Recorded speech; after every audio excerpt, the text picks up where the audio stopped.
गंगा तट की शांत सुबह थी। हवा में हल्की ठंडक थी और सूरज की किरणें नदी के जल पर सोने जैसी चमक बिखेर रही थी। भगवान बुद्ध अपने शिष्यों के साथ नगर की ओर जा रहे थे। शिष्य मौन थे, पर उनके मन में अनेक प्रश्न उठ रहे थे। अचानक एक व्यक्ति सामने आया। उसके चेहरे पर क्रोध की ज्वाला जल रही थी। उसने बिना सोचे समझे बुद्ध को अपमानित करना शुरू कर दिया। उसके शब्द तीर की तरह थे, तीखे और कटु। शिष्य विचलित हो उठे। आनंद ने क्रोध से कहा, गुरुदेव, आप इसे रोकते क्यों नहीं? ऐसे अपमान का उत्तर देना ही होगा। इसे इसकी भाषा में जवाब मिलना चाहिए। बुद्ध मुस्कुराए।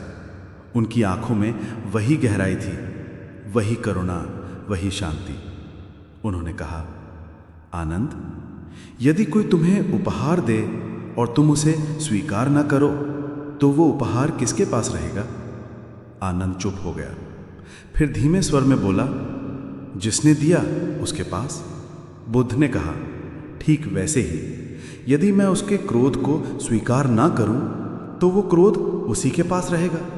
मैं क्यों अपने मन को मैला करूं? अध्याय 1, क्रोध की ज्वाला। बुद्ध ने आगे कहा, क्रोध अग्नि है। ये पहले हमें ही जलाता है, फिर दूसरों को। जिस प्रकार हाथ में अंगार लेकर दूसरे पर फेंकने जाओगे तो पहले तुम्हारे हाथ ही जलेंगे, वैसे ही क्रोध सबसे पहले अपने मालिक को जलाता है। एक शिष्य ने पूछा, गुरुदेव, कभी कभी लगता है कि यदि हम क्रोध ना करें तो लोग हमें दबा देंगे, तब क्या करें? बुद्ध ने कहा, क्रोध और साहस अलग अलग बातें हैं।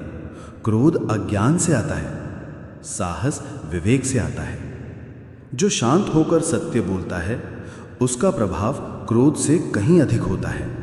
अध्याय 2, क्रोध और पश्चाताप। बुद्ध ने एक कथा सुनाई। एक बार एक किसान का बैल खेत से भाग गया। किसान ने अपने छोटे बेटे पर क्रोध में डंडा उठा दिया। बेटा घायल हो गया और कई दिन बीमार रहा। जब बेटा ठीक हुआ, किसान ने उससे कहा, मुझे क्षमा कर दो। बेटे ने कहा, बेटा, मैं आपको क्षमा करता हूं, लेकिन देखिए, मेरा घाव अभी भी है। यही है क्रोध का असर। हम चाहे बाद में माफी मांग लें, लेकिन घाव तो रह ही जाता है। इसलिए बुद्धिमान वही है जो क्षणिक आवेश को पहचान कर रोक ले। अध्याय 3, क्षण भर का संयम। बुद्ध ने अपने शिष्यों से कहा, जब क्रोध उठे तो एक क्षण रुक जाओ। उस क्षण का संयम तुम्हें बड़ी गलती से बचा सकता है। जैसे तेज आंधी आती है पर थोड़ी देर में चली जाती है, वैसे ही क्रोध भी आता है, पर यदि तुम उसे थामे नहीं रखोगे तो वो खुद ही चला जाएगा। दी टैग, अगर आपको बुद्ध के ये उपदेश जीवन को छू रहे हैं तो इस वीडियो को शेयर करना मत भूलना, ताकि और लोग भी इससे प्रेरित हो सकें। अध्याय 4, दया से उत्तर। बुद्ध ने उदाहरण दिया कि कल्पना करो कि एक व्यक्ति अंधेरे कमरे में है। वो चिल्ला रहा है, चीजें फेंक रहा है। तुम अगर उसके पास दीपक लेकर जाओ तो अंधेरा अपने आप मिट जाएगा। वैसे ही जब कोई तुम्हारे साथ क्रोध में व्यवहार करे, तुम करुणा का दीपक लेकर उत्तर दो। क्रोध स्वयं ही समाप्त हो जाएगा। अध्याय 5, आत्मविजय। एक शिष्य ने प्रश्न किया, गुरुदेव, राजा सेनाओं पर विजय पाते हैं, क्या वही सबसे बड़े विजेता नहीं है? बुद्ध ने उत्तर दिया, नहीं, सबसे बड़ा विजेता वो है जो स्वयं पर विजय पाले। दूसरे को जीतना आसान है, पर स्वयं को जीतना कठिन है। जो अपने क्रोध को जीत लेता है वही सच्चा विजेता है। अध्याय 6, क्रोध और प्रेम का संतुलन। बुद्ध ने कहा, जब तुम्हें क्रोध आए तब सोचना कि क्या ये व्यक्ति भी मेरे जैसे दुख और सुख का अनुभव करता है?